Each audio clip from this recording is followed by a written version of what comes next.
Welcome to Undefined Geometry. In this video, we shall be carrying on with the CATIA V5 beginners course.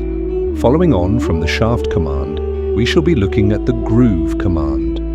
The groove command produces, as the name suggests, a groove. The groove is defined by a sketch and must cut through a shaft or pad. As the groove command is a removing operation, we need a solid for the operation to work. Using the shaft from the previous video, we can produce a profile and then the groove. Let's have a go.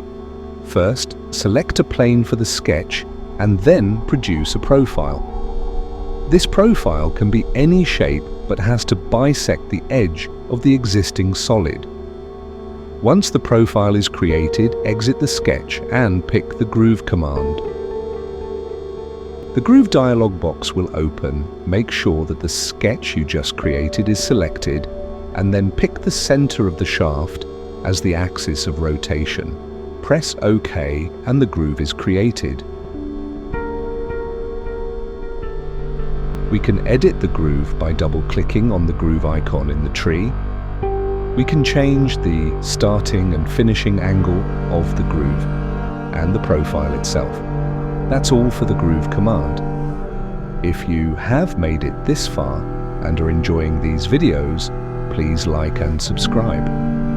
Thanks for watching.